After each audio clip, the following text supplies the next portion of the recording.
Bismillahirrahmanirrahim. Alhamdulillahi rabbil alamin. Wal 'aqibatu lil muttaqin wa la 'udwana illa 'alal zalimin. Asyhadu an la ilaha illallah wahdahu la syarika lah, ilahul awwalin wal akhirin. Wa asyhadu anna Muhammadan 'abduhu wa rasuluh. Shalawatu rabbi wa salamuhu alaihi wa sallama tasliman katsira. Amma ba'd. Ikhwani fid din, kaum muslimin wal muslimat, jamaah rahimani wa rahimakumullah. Alhamdulillah, kita bersyukur kepada Allah Subhanahu wa taala.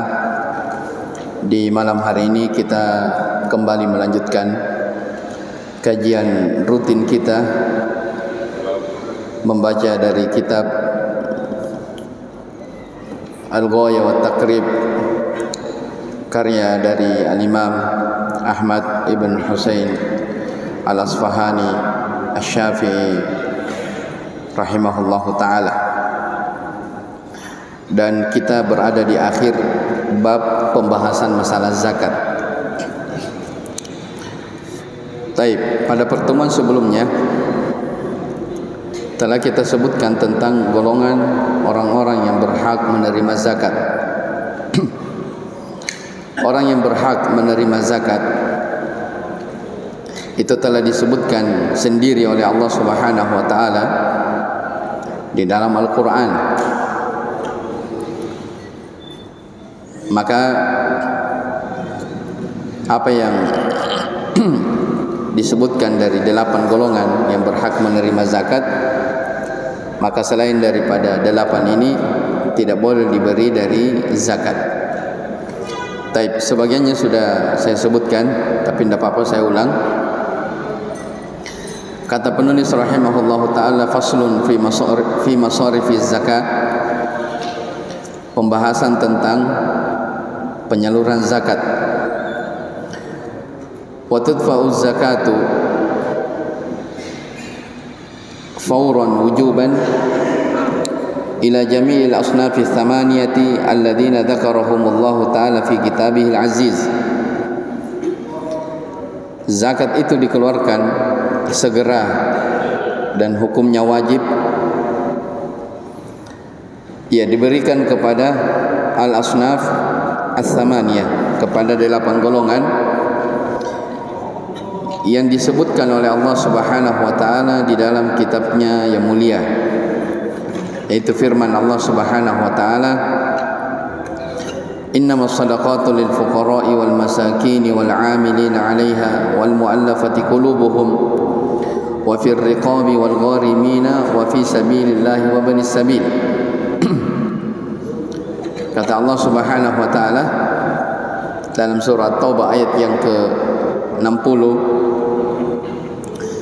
sesungguhnya sedekah-sedekah itu hanyalah, nah di sini ada kata innama, hanyalah, diperuntukkan. Jadi kalau Allah yang mengatakan hanya ini, ya, selain daripada 8 golongan ini tidak boleh diberi zakat. Yang pertama adalah al-fuqara, sudah kita jelaskan, orang-orang yang fakir. Ya, disebutkan di sini orang fakir itu dia adalah orang yang paling berhak mendapatkan zakat, dan orang fakir itu adalah orang yang alladzi la mala lahu wa la kasba. Orang yang sama sekali tidak memiliki harta dan tidak memiliki pekerjaan, itu orang fakir. Itu definisi fakir yang disebutkan di sini. Jadi fakir yang pertama disebutkan oleh Allah dalam Al-Quran, kata para ulama, adalah mereka yang tidak memiliki harta dan tidak memiliki pekerjaan. Yang kedua adalah al-masakin. Iya, masakin artinya miskin. Orang miskin artinya man qadiru ala malin aw kasbin. Iya, orang yang mampu bekerja, dia punya harta, tapi pekerjaannya tersebut tidak bisa menutupi dari kebutuhannya, maka dia disebut sebagai orang miskin. Kemarin kita beri pendekatan, sebagai ulama ada yang memberi pendekatan, kalau ada orang kebutuhannya dalam sebulan misalnya 4 juta dan ternyata hasil bekerja dia hanya 2 juta misalnya atau 3 juta, maka itu artinya penghasilannya tidak menutupi dari kebutuhannya, maka dia tergolong sebagai orang miskin. Walaupun dia punya mobil, walaupun dia punya tempat tinggal, tapi yang menjadi ukuran adalah apa yang disebutkan di sini, kebutuhannya tidak terpenuhi dari hasil pekerjaannya. Berarti nampak dari sini bahwa fakir itu, kalau istilah Al-Quran yang disebutkan di sini para ulama, fakir itu lebih di bawah daripada miskin. Atau bahasa kasarnya, fakir itu lebih miskin daripada miskin itu sendiri. Fakir itu lebih di bawah, lebih susah hidupnya daripada miskin. Kemarin saya sebutkan sebagai ulama, dia mengatakan kalau ada orang 1/2 dari penghasilannya dia tidak dapatkan, jadi seperti tadi saya bilang 4 juta dia butuhkan kebutuhan, ternyata dalam sebulan jangan 4 juta, 1/2-nya saja, 2 juta saja dia tidak dapat, maka dia tergolong sebagai orang yang fakir. Adapun kalau kebutuhannya melebihi daripada 50%, tapi tidak sampai kepada kebutuhan dia, maka dia tergolong sebagai miskin. Jelas ya? Hanya kalau ukuran seperti ini, yang disebutkan oleh sebagian ulama, sebagian orang itu tidak ditahu kebutuhan per bulannya, tidak menetap. Biasanya banyak banyak juga, sedikit sedikit juga. Taib. Al-fuqara wal masakin.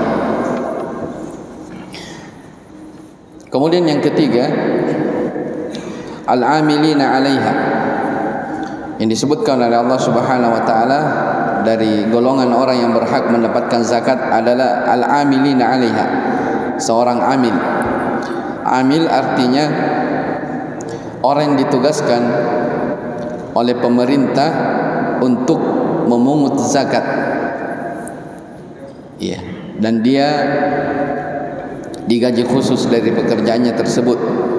Itu amil. Makanya sebagian ulama ada yang tidak membolehkan, misalnya di Indonesia ini kebanyakannya ada sebuah masjid, kemudian dia buat sendiri amil, diangkat dirinya sendiri amil, kemudian dia pungut zakat, setelah itu diambil misalnya beras dari hasil pemungutan itu. Ini tidak dibenarkan, karena yang dimaksud dengan amil itu adalah amil yang diangkat resmi oleh pemerintah.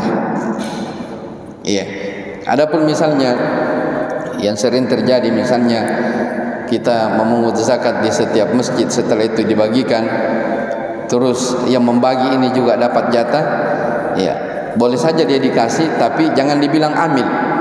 Dia dikasih sebagai fakir atau sebagai miskin. Ya, bukan sebagai apa? Sebagai amil. Dia diberi misalnya beras. Ya, dia layak mendapatkan kalau dia sebagai fakir atau sebagai miskin. Adapun dia sebagai amil, ya sebaiknya jangan diterima. Jangan sampai itu bukan haknya. Taib. Kemudian yang keempat yang disebutkan dalam Al-Quran, al-mu'allafati qulubuhum, orang yang ditaklif, artinya orang yang baru masuk Islam. Iya, orang yang baru masuk Islam dia boleh diberi zakat. Ya, karena boleh jadi orang yang baru masuk Islam keislamannya masih lemah. Ya, keyakinannya masih goyah, masih bimbang, maka dia diberi dari zakat agar semakin menguatkan dari keimanan dia, agar supaya keislamannya semakin kuat. Maka dia juga diberi zakat. Jadi mu'allaf, sekali lagi saya ingatkan, saya sudah singgung.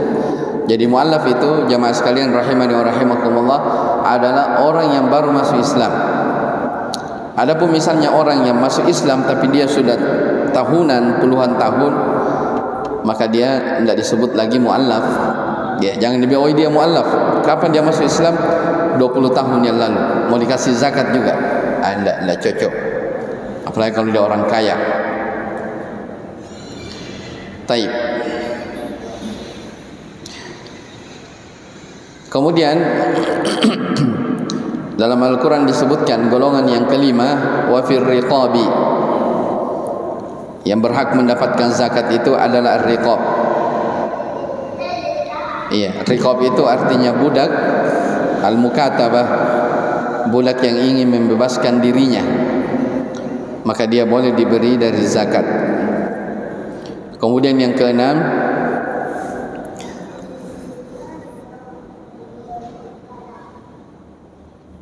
al-gharimin. Ya, al-gharimin asal katanya adalah orang yang berutang. Ya, orang yang berutang. Kemarin kita sebutkan di antara contoh yang disebutkan oleh para ulama al-gharimin ini adalah orang yang berutang untuk mendamaikan dua kubu yang bertikai. Misalnya ada dua suku yang selalu berperang, selalu bertikai.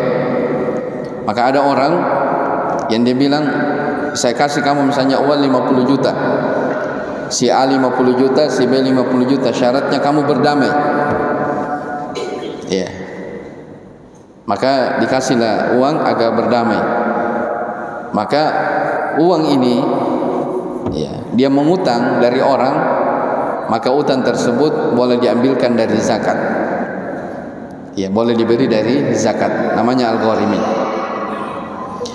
Bahkan sebagian ulama ada yang menyebutkan bahwa al-gharimin ini maksudnya orang yang memiliki utang banyak. Ya, orang yang memiliki apa? Utang.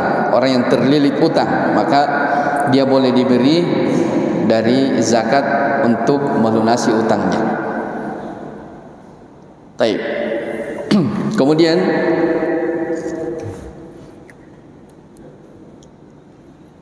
itu tadi yang ke-6. Kemudian yang ke wal-gharimin,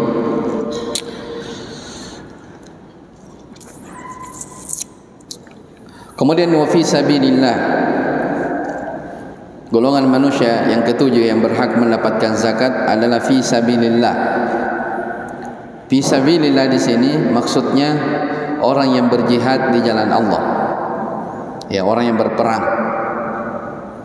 Ya, orang yang berperang di jalan Allah, dia bisa diberi dari zakat. Tapi kemarin sudah saya singgung bahwa sebagian ulama ada yang mengatakan, di antaranya Syekh bin Baz rahimahullahu taala, masuk di dalam fi sabilillah juga adalah orang yang menuntut ilmu syar'i.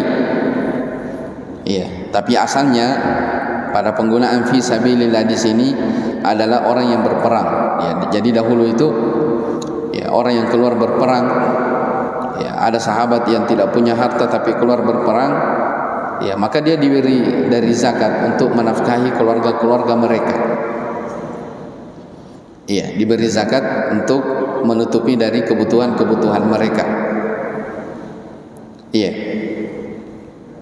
Cuman perlu diingatkan jamaah sekalian rahimani wa rahimakumullah, kadang kata-kata fi sabilillah oleh sebagian orang ini terlalu luas memaknai. Ya. Pernah saya dengar berita, saya baca berita ya, jadi zakat itu disalurkan kepada sebuah ormas partai. Kenapa dikasih ke partainya? Karena ini fisabilillah. Dari mana partai dikasih zakat kemudian dibilang fisabilillah? Katanya partainya partai Islam, bergerak di bidang keagamaan, makanya dikatakan fisabilillah. Nah, ini namanya terlalu luas memaknai apa? Fisabilillah. Ini tidak boleh. Ya, jadi saya ulangi, fisabilillah dari sini maksudnya orang yang berperang. Oleh karena itu zakat itu tidak boleh dikatakan oh ini ada lebih dari zakat, sudah masukkan saja untuk masjid pembangunan, masukkan saja untuk biaya sosial, untuk ini tidak boleh. Zakat itu sudah ada peruntukannya, Allah sendiri yang memilih golongannya ini, tidak boleh kita bilang oh sudah masukkan saja di masjid atau untuk yang punya ini saja. Ya kadang ya di kampung-kampung itu ya, kadang oh ini guru saya, ini guru ngaji, kasih. Ya, tidak disebut guru ngaji dalam Al-Quran. Ya, tapi kalau misalnya si guru ngaji itu adalah orang yang fakir, orang miskin dan dia dikasih, itu artinya dia dikasih karena fakir, karena miskin, bukan karena dia guru. Jelas ya? Makanya penulis di sini menyinggung, jadi zakat itu kata beliau fala yubna minaz zakati masajid wala madaris ya wala turuq. Ya, zakat itu ya tidak boleh dipakai untuk bangun masjid, ya, bangun sekolah. Ini fasilitas umum. Jadi kalau hal yang umum-umum saja tidak boleh, apalagi yang apa? Yang pribadi. Tentunya lebih tidak boleh lagi. Ya, sebagian tempat naudzubillah ya zakatnya itu tidak dibagi. Ini kita berbicara zakat fitrah ya. Ya, zakat fitrah tidak dibagi, padahal itu tonan. Ya, ratusan kilo itu. Tapi semuanya katanya tidak dibagi karena orang-orang di kampung semuanya petani yang memiliki beras. Akhirnya siapa yang ambil? Imamnya. Setelah itu dijual, dipakai bangun rumah.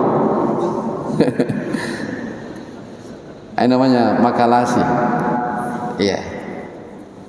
Jelas ya, ini bukan haknya diambil. Dan ini adalah bentuk kezaliman. Kullu lahmin nabata min haramin fannaru aula bihi. Kata Nabi sallallahu alaihi wasallam tentang harta yang tidak halal, setiap daging yang tumbuh dari hasil yang haram, maka neraka lah yang pantas untuk membakarnya. Ya, jadi kita dalam kehidupan ini betul kita diperintah untuk mencari rezeki yang halal. Ya, walaupun sedikit, yang penting halal. Yang kita mau banyak-banyak, ya, kita mau ambil semuanya, padahal kadang yang ada di depan kita itu perkara yang tidak halal. Ya, walaupun sedikit tapi berberkah, itu jauh lebih baik daripada banyak tapi tidak ada berkahnya sama sekali. Taib. Jamaah sekalian rahimani wa rahimakumullah. Kemudian yang terakhir, yang ke-8 dari orang yang berhak menerima zakat adalah Ibnu Sabil. Ibnu Sabil itu artinya orang yang kehabisan bekal di perjalanan. Ibnu Sabil adalah orang yang kehabisan bekalnya di perjalanan. Kata para ulama, walaupun dia adalah orang kaya di kampungnya, iya, jadi ada orang merantau, tiba-tiba di tempat perantauannya habis bekalnya, dan tidak ada yang bisa menyambungkan dia ke kampung halamannya, maka dia diberi dari zakat. Dia diberi dari zakat. Ya, hanya kalau di zaman sekarang itu ya serba mudah. Jadi kalau ada orang, ya orang Jakarta misalnya habis bekalnya di di Sulawesi, gampang transferkan dulu. Iya. Jelas ya, beda di masa dahulu. Ya, di masa dahulu kalau orang melakukan perjalanan, ya misalnya dari Mekah ke Yaman atau ke Syam, ya sudah, habis bekal mau dia apa? Tidak ada telepon, tidak ada apa. Jadi mereka berhak apa? Diberi zakat untuk bisa melanjutkan perjalanannya. Diberi zakat untuk bisa melanjutkan dari perjalanannya. Taib. Ini 8 golongan orang yang berhak menerima zakat disebutkan di dalam Al-Quran, dalam surah Taubah ayat yang ke-60. Allah Subhanahu wa taala berfirman, innamas shadaqatu, sesungguhnya sedekah-sedekah itu diperuntukkan untuk al-fuqara, orang fakir, wal masakin, orang miskin, al-amilina 'alaiha, amil, al-mu'allafati qulubuhum, mu'allaf, wa fir riqabi, budak yang ingin memerdekakan dirinya, al-gharimin, orang yang terlilit utang, kemudian fi sabilillah, orang yang berjihad di jalan Allah, dan ibnu sabil, yaitu orang yang habis bekalnya di tengah perjalanannya. Tapi kemudian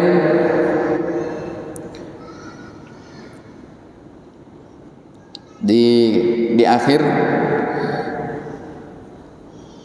penulis rahimahullah taala menyebutkan, wa khamsatun la yajuzu daf'uha ilaihim, dan ada 5 golongan yang mereka tidak berhak menerima dari zakat. Ada 5 golongan yang mereka tidak berhak menerima zakat. Al-awwal, yang pertama, al-ghaniyyu bimalin aw kasbin. Orang kaya, ya, kaya dengan harta dan kaya dengan pekerjaan. Ya, jadi orang yang punya pekerjaan itu, ya, orang yang punya pekerjaan, dia tidak berhak dia tidak layak dikasih zakat karena dia tergolong sebagai orang yang kaya. Ini yang pertama. Makanya Nabi sallallahu alaihi wasallam menyebutkan dalam hadis Abu Dawud, ya, tentang pembagian zakat, ya. Kata beliau, wala hadza fiha li ghaniyin wala li qawiyyin muktasibin. Tidak ada bahagian dari zakat bagi orang kaya dan bagi orang yang kuat bekerja. Ya, orang yang masih kuat bekerja jangan diberi zakat karena dia masih mampu bekerja. Dalam riwayat lain dikatakan, la tahillu shadaqatu li ghaniyyin.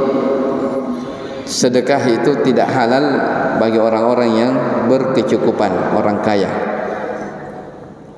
Tapi ini yang pertama. Yang kedua, dari orang yang tidak bisa diberi zakat adalah wal abd, seorang budak. Ya, sekarang sudah tidak ada perbudakan. Ini masa dahulu.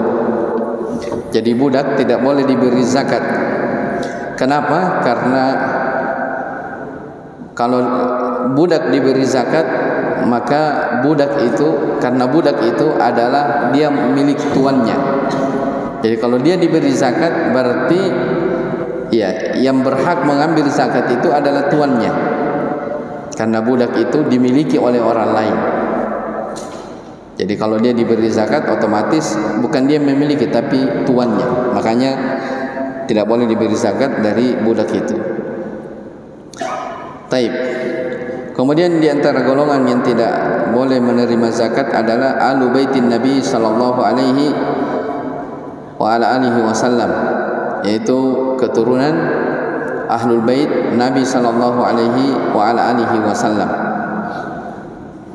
Sebagaimana Nabi sallallahu alaihi wasallam menyebutkan dalam hadis riwayat Muslim, ya kata beliau, inna sadaqata la tambagi li ali Muhammadin innama hiya awsakhun nas.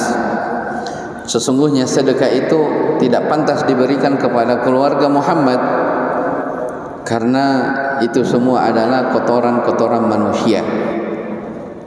Ya, ini dalil bahwa ahlul bait ya tidak boleh menerima apa? Sedekah. Makanya yang misalnya ada orang mengaku sebagai keturunan Nabi sallallahu alaihi wasallam, maka jangan dia diberi apa? Sedekah. Tidak boleh diberi dari zakat. Demikian pula Banu Hashim wa Banu Al-Muttalib. Taib. Kemudian yang keempat dari orang yang tidak berhak diberi zakat adalah wal kafir, orang kafir. Ya, cuma ini dalam mazhab Syafi'i ya, ada silang pendapat di kalangan para ulama tentang apakah boleh diberikan orang kafir zakat atau tidak. Tapi di sini di mazhab Syafi'i dikatakan tidak boleh memberi zakat kepada orang kafir, karena dalam hadis Ibnu Abbas ketika Nabi sallallahu alaihi wasallam mengutus Mu'adz bin Jabal ke Yaman, di antara pesan Nabi sallallahu alaihi wasallam, fa'alimhum anna Allah aftarada alaihim sadaqatan fi amwalihim tu'khadhu min aghniyaihim wa turaddu ala fuqaraihim. Ya, ajarkan kepada mereka bahwa Allah telah mewajibkan kepada mereka sedekah, itu zakat, yang diambil dari orang-orang kaya dari kalangan mereka dan diberikan kepada orang miskin dari kalangan mereka, artinya dari kalangan kaum muslimin. Ya. Cuma ini sekali lagi ada silang pendapat di kalangan para ulama. Ya, sebagian ulama madhab membolehkan karena mereka berdalil. Ya, ada dahulu saya lupa namanya, ada orang yang mereka pernah mengatakan, kepala suku, ya kepala suku, mereka bilang tidak ada orang yang paling saya benci melihat mukanya di atas muka bumi ini melebihi Muhammad. Dia bilang seperti itu. Maka Nabi SAW dari keindahan akhlak beliau memberikan hadiah kepada orang tersebut sebanyak 100 ekor onta. Bayangkan, dicela, katanya tidak ada orang yang paling benci saya lihat mukanya di atas muka bumi melebihi Muhammad. Maka Nabi menghadiahkan kepada orang tersebut 100 onta. Ya, setelah itu seiring berjalannya waktu diberi lagi onta yang banyak. Lama-lama dia masuk Islam. Ya. Lama-lama dia masuk Islam. Setelah masuk Islam, dia bilang tidak ada orang yang paling senangi saya melihat melebihi daripada Nabi sallallahu alaihi wasallam. Ya, gara-gara apa? Diberi, dihadiahkan, akhirnya dia masuk Islam.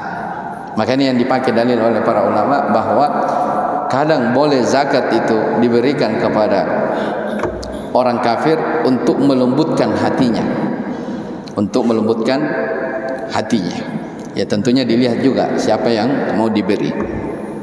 Jelas ya? Taib. Jadi yang keempat ini sedikit ada silang pendapat di kalangan para ulama. Kemudian yang kelima, ini penting diketahui yang kelima tentang orang yang berhak menerima zakat. Saya ulangi, tentang orang yang tidak boleh diberi zakat adalah man talzamu al-muzakki nafaqatuhu la yadfa'uha ilaihim bismil fuqara'i wal masakin. Orang yang dibawa tanggungan nafkahnya dia, maka dia tidak boleh diberi zakat. Ya, paham ya? Jadi misalnya ini, ya, ada misalnya orang tua kita, ayah dan ibu, ada saudara.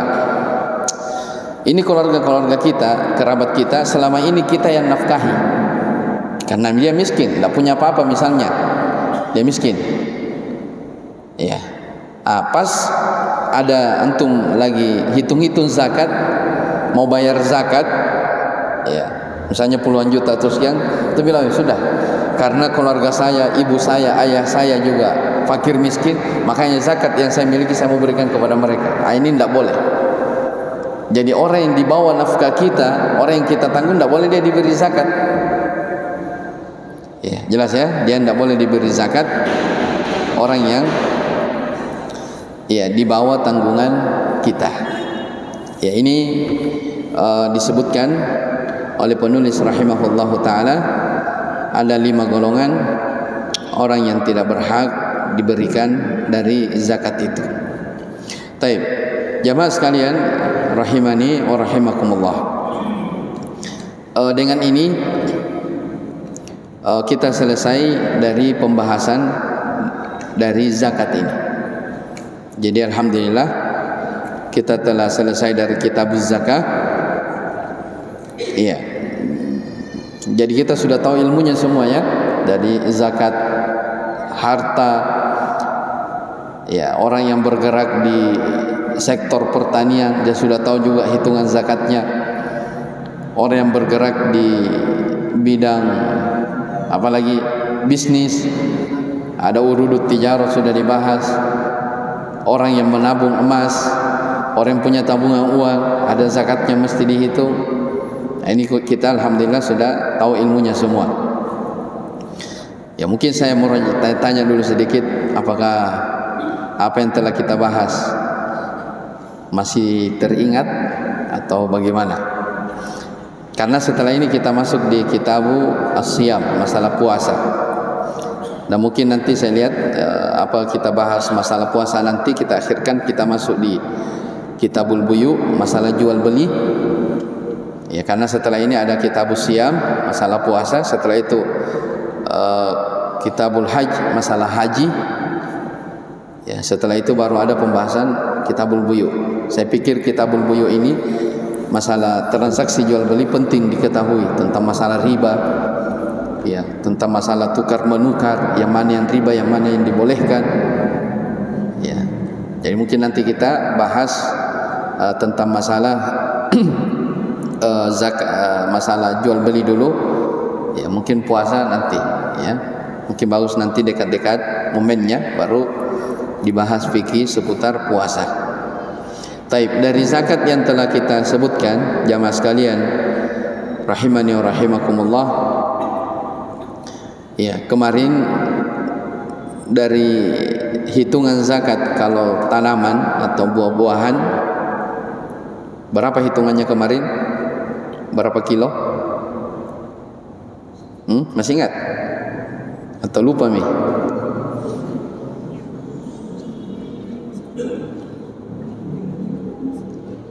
Kalau tanaman, padi ini lagi panen ini ya, petani habis panen ini, berapa zakatnya yang dikeluarkan? Berapa kilo kemarin?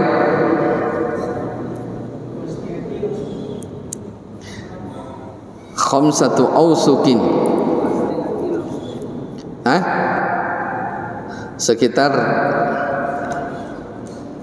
612 kilogram.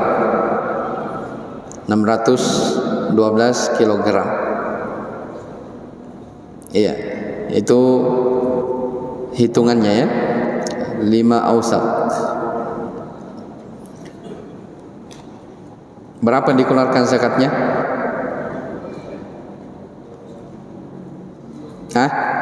Ayo, tanaman. Iya. Kalau kena biaya dikeluarkan 5%. Tapi kalau dia tidak kena biaya berapa? 10%. Kalau bahasa hadis, fima saqatil anhar, yang dikenai hujan, al-usyur 10%. Maksudnya didapatkan, misalnya hasil padi didapatkan tanpa biaya. Ya, kita dapat karena hujan terus. Ya, tanpa biaya untuk mengeluarkan, maka 10%.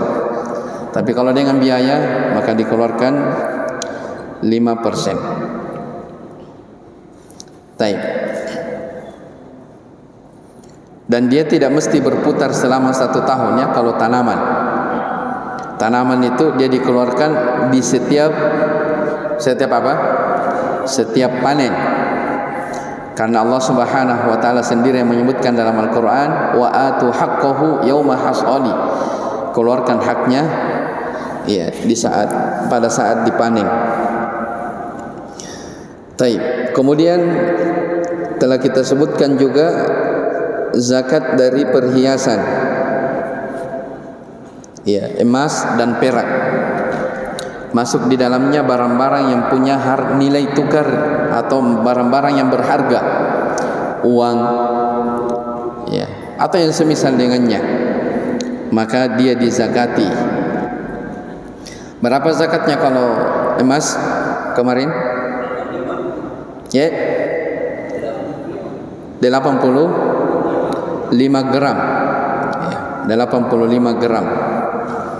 Ini nisab dari emas. Kalau perak 595 gram. Iya, 595 gram. Jadi kemarin sudah disebutkan cara menghitungnya. Kalau misalnya hari ini antum kena pas berputar 1 tahun hari ini, maka cek harga pasaran emas atau harga perak di hari itu. Ya, karena harga emas, harga perak itu hari-hari berubah. Jadi memang cara menghitungnya di hari itu. Ya, misalnya hari ini harga emas misalnya 2 juta. Berarti 2 juta dikali 85 gram. Hasilnya 100. Ayo, ahli matematika. 100 berapa itu? Sekitar 160 atau 70 jutaan nih. Iya. Maka berapa dikeluarkan zakatnya? 2,5%. 2,5%. Jelas ini? 2,5%. Taib. Itu kalau emas. Ya, kalau perak tadi 595. Sekarang kalau uang, ya, antum punya tabungan. Ya, ini saya sudah bahas, tinggal murojaah saja mengulang supaya diingat kembali. Sekarang uang. Ini uang mau dinilai kemana dia? Kalau mau dibayar zakatnya, mau dinilai ke emas atau dinilai ke perak?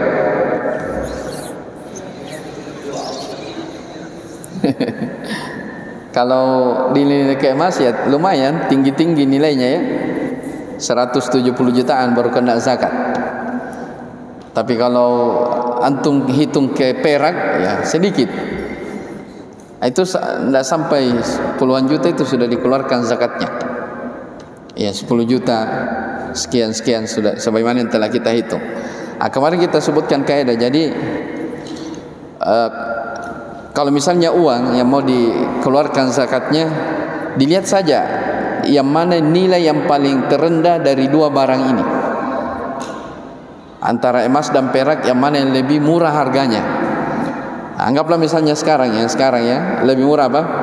Emas atau perak? Nasami yang perak lebih murah. Maka yang diambil patokan adalah apa?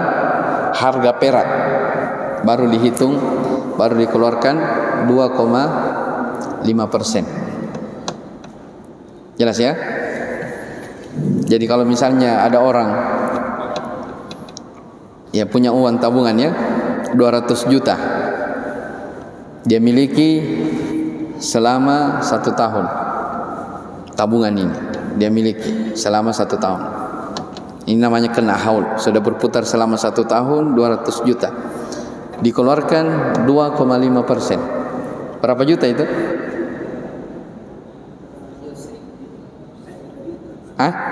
Siapa yang tahu hitung? Jadi saya hanya tahu fikihnya. Kalau hitung matematikanya 200 juta dikeluarkan 2,5%. Berapa dengar? Iya, misalnya 200 juta ini dikeluarkan 2,5%. Berapa hasilnya? 5 juta. 5 juta. Betul. Jadi yang dikeluarkan berapa? 5 juta. Jadi kalau orang punya uang 2M, berapa zakatnya itu? Ya, lumayan ya. Ya, makanya subhanallah, kemarin saya bilang zakat itu kalau seandainya orang jujur mau bayar zakat, biar enggak bayar pajak, Indonesia bisa kaya raya. Ya, enggak ada orang miskin di Indonesia kalau orang semua sadar bayar apa? Zakat. Ya, itulah apa namanya, dalam Islam kalau diatur masalah zakat, subhanallah, ya pajak itu bisa hilang karena zakat itu lumayan. Taib. Jadi diingat itu ya, hitungan nisab dari emas dan perak. Taib. Kalau hewan, wah ini hewan banyak rinciannya ya. Ada kambing, ada sapi, dan ada onta, dan sudah kita bahas juga. Taib, ikhwani fiddin wa akhwati fillah rahimani wa rahimakumullah. Alhamdulillah dengan ini kita selesai dari pembahasan masalah apa? Masalah zakat. Insyaallah taala di pertemuan setelahnya kita akan bahas fikih masalah kitabul buyu, tentang masalah transaksi jual beli. Ya, nanti akan dibahas masalah ribawi dan yang semisal dengannya. Tapi saya kira cukup dulu. Wallahu alam. Mudah-mudahan apa yang kita kaji ada manfaatnya, dan semoga Allah Subhanahu wa taala selalu memberikan kemudahan dalam segala urusan kita. Innahu walidzalika wal qadiru alaih. Subhanakallah bihamdik, asyhadu an la ilaha illa anta, astaghfiruka wa atubu ilaik. Assalamualaikum warahmatullahi wabarakatuh.